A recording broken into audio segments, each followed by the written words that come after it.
사도신경으로 신앙 고백하겠습니다. 나는 전능하신 아버지 하나님 천지의 창조주를 믿습니다.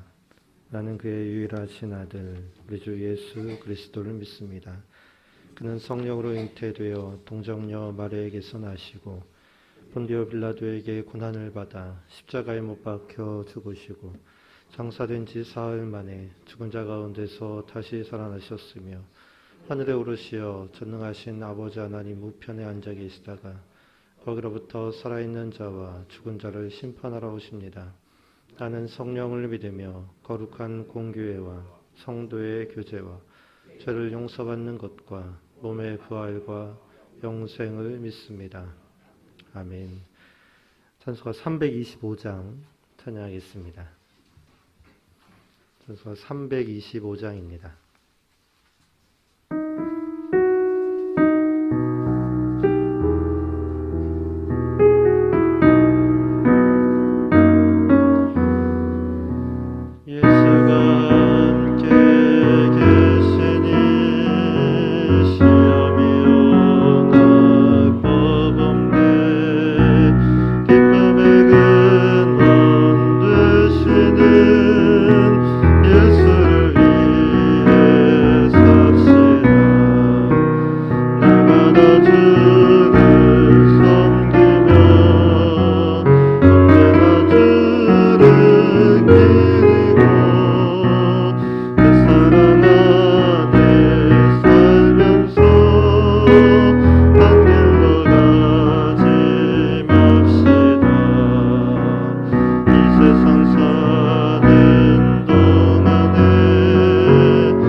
하나님의 말씀 함께 보겠습니다. 열왕기하 10장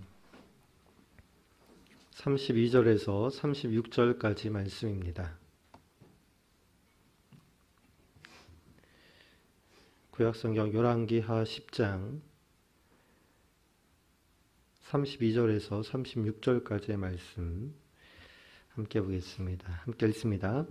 이때 여호와께서 이스라엘에서 땅을 잘라내기 시작하시매 하사엘이 이스라엘의 모든 영토에서 공격하되 요단 동쪽 길르앗 온 땅 곧 갓 사람과 루벤 사람과 므낫세 사람의 땅 아르논 골짜기에 있는 아로엘에서부터 길르앗과 바산까지 하였더라. 예외 남은 사적과 행한 모든 일과 업적은 이스라엘 왕 역대지략에 기록되지 아니하였느냐. 예후가 그의 조상들과 함께 자매 사마리아에 장사되고 그의 아들 여호아스가 그를 대신하여 왕이 되니라. 예후가 사마리아에서 이스라엘을 다스린 횟수는 28배이더라. 아멘. 감사원금 추진호 집사님 되셨습니다. 1차 조근우 장로님, 김필영 권사님, 1차 이순자 권사님, 1차 황희돈 집사님, 천일작정 감사원금 이미영 권사님, 1차 김유신, 오선경, 김준성, 김준우, 1차 유준경, 유용선, 김혜자, 유예림, 1차 장진용, 김정욱, 장규식, 장진혁, 1차 김봉재, 박연희, 김서율, 1차 익명으로 되셨습니다. 기도하겠습니다. 하나님 감사합니다. 오늘도 우리가 새 날을 맞이했습니다. 하나님 한 날 한 날 하루하루 한 시간 한 시간 하나님의 인도 안에 우리가 있게 하여 주옵소서. 하나님의 통치 안에 있게 하여 주옵소서. 하나님의 다스림과 이끄심 안에 우리가 살아가도록 인도하여 주옵소서. 거기에서 벗어나지 않게 하시고 하나님 딴 길로 가지 않게 하시고 아버지 하나님 정말 하나님 바라보며 하나님 이끄시는 그곳으로 한 걸음 한 걸음 걸어가는 우리의 삶이 되도록 축복하여 주옵소서. 이 시간 귀한 예물 가지고 나왔습니다. 예물 기뻐 받아주시고 하나님의 나라와 하나님의 영광과 하나님의 뜻과 하나님의 교회를 든든히 세워가기 위해 귀하게 쓰임받는 예물 되도록 인도하여 주옵소서. 드린 손길 축복하셔서 더 큰 은혜와 감사와 축복으로 채워 주옵소서. 감사드리며 예수님의 이름으로 기도합니다. 아멘.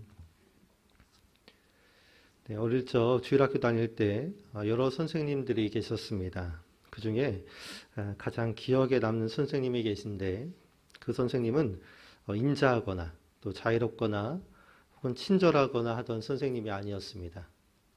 좀 짓궂다 하는 남자애들 치고 그분의 손길을 거치지 않은 애들이 없었습니다.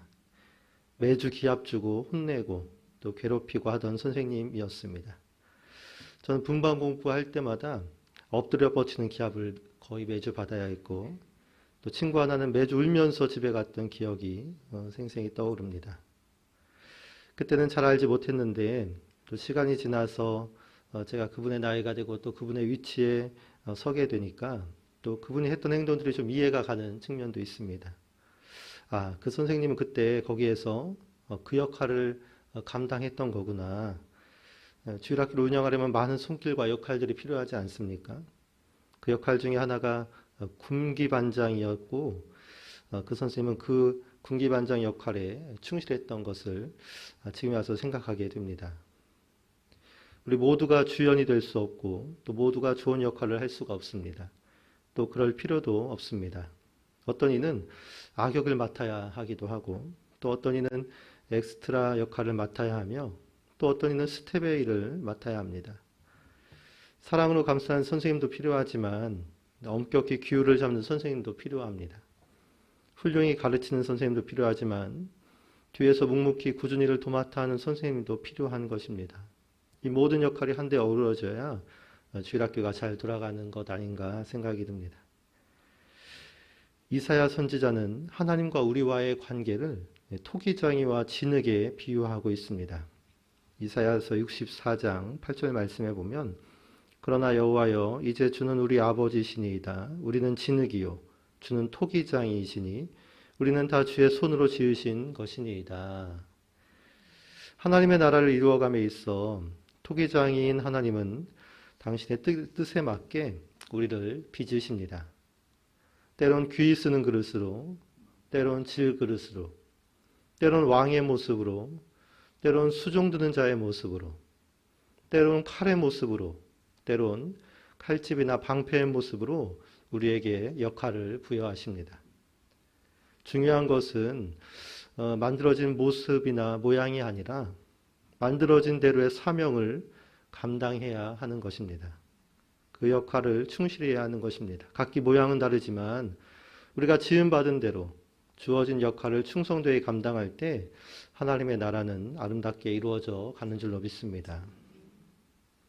여기 한 시대를 살면서 빚어진 대로의 역할을 충실히 감당한 한 사람이 있습니다. 그가 바로 예후인데요.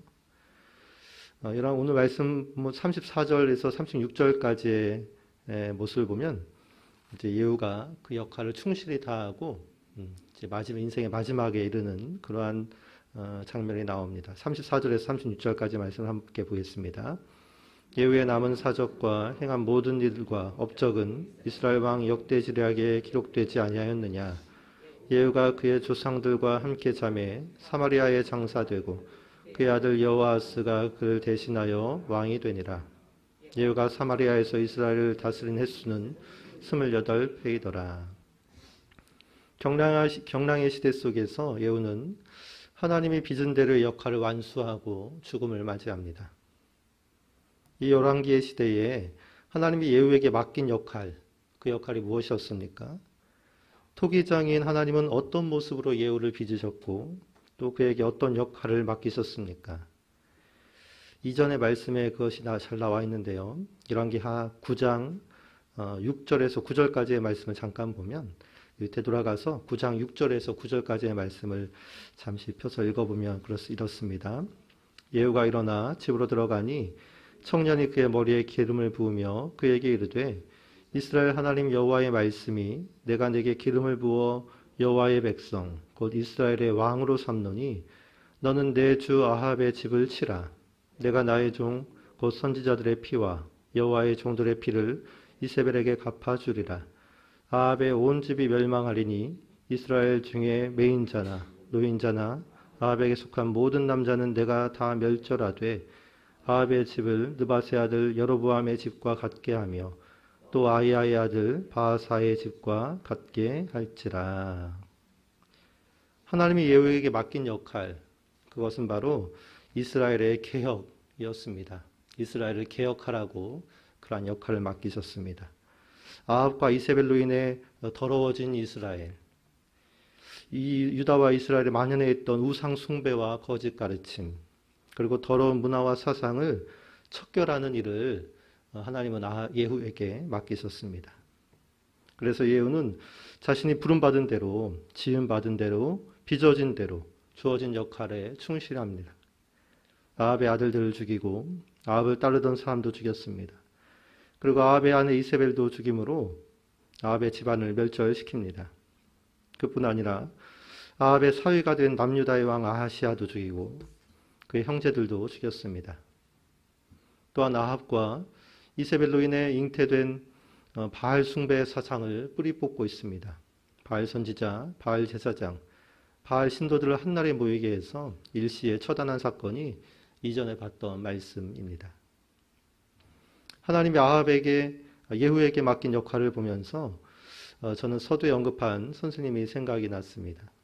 하나님의 나라를 이룸에 있어 누군가는 굳은 역할을 해야 하는데 누군가는 구정물에 손을 담고 또 누군가는 악역을 해야 하며 누군가는 아무도 하기 싫은 모두가 피하고 싶은 역할을 해야 하는데 예후가 바로 그 일을 하고 있구나 하는 생각이 들었습니다. 예후의 삶을 보면 온통 손에 피 묻히는 그러한 삶이지 않았습니까? 아합의 집안을 몰살시키고 또 아합과 관련된 사람들을 처형시키고 그 당시 사회를 어지럽히고 있던 바알 숭배자들을 제거하는 등 아무리 이스라엘을 정화시키고 개혁하는 일이라고는 하지만 왕위에 오른 내내 이런 일만 하니 일을 맡긴 하나님이 좀 너무한 것 아닌가 싶을 정도로 굳은 일만 도맡아 했습니다. 그러나 그 혼탁한 시대에 그 자리에서 하나님의 나라를 이루기 위한 사람이 꼭 필요했고 하나님은 예후를 빚으셔서 그 하나님의 나라를 이루기 위한 시대의 아들로 사용하신 것입니다. 여러분, 하나님은 토기장이고 우리는 진흙인 줄로 믿습니다. 하나님은 당신의 뜻과 나라를 이루기 위해서 우리를 빚어서 알맞게 사용하십니다. 때론 귀한 그릇으로, 때론 질그릇으로, 때론 다윗과 같이, 때론 예후와 같이 그 시대에 감당할 역할을 우리에게 부여하십니다. 왜 나는 이렇게 만드셨냐? 나도 저 모습같이 만들어달라. 이러한 불평과 또 항변이 있을 수 있지만 그 이유를 우리는 정확히 잘 모릅니다. 그것은 하나님의 권한 안에 있기 때문에 그렇습니다. 이런 것보다 더욱 중요한 것은 우리에게 더 중요한 것은 우리가 빚어진 대로 순종하고 충성하는 것입니다. 나를 이렇게 만드시고 이 자리에 있게 하신 선하신 하나님의 뜻과 계획을 믿고 우리에게 주어진 자리에서 우리에게 맡은 바 임무를 다하는 것이 우리에게 더욱 중요합니다. 우리가 그렇게 할 때 하나님의 나라는 오늘 이 땅 위에 이루어지는 줄로 믿습니다. 하나님이 나를 이렇게 빚으셨으니 각자의 자리에서 충성을 다함으로 하나님의 나라를 아름답게 이루어가는 우리 모든 성도가 되기를 축복합니다. 함께 기도하겠습니다. 기도 제목을 보고 기도하겠습니다. 1번 하나님을 선포하며 살게 하소서. 2번 축복의 고지를 점령하게 하소서. 3번 다스리며 살게 하소서. 4번 하늘들에게 치유를 더하소서. 5번 자녀들의 새 학기를 인도하소서. 또 각자의 기도 제목들을 위해서 우리 주여 한번 부르고 함께 기도합니다. 주여, 살아계신 아버지 하나님 감사합니다. 오늘도 우리에게 새날 허락하시니 감사합니다. 하나님, 오늘도 하나님께 부르짖는 삶이 되게 하시고 하나님 인도하심에 있는 삶이 되게 하시고 말씀을 아버지 하나님 앞세우며 그 말씀대로 따라가는 삶이 되게 하여 주옵소서. 아버지 하나님, 우리를 이렇게 만드셨사오니 하나님 나라를 위해서 하나님 우리가 충성되게 쓰임받게 하시고 만들어진 모습 빚어진 모습대로 하나님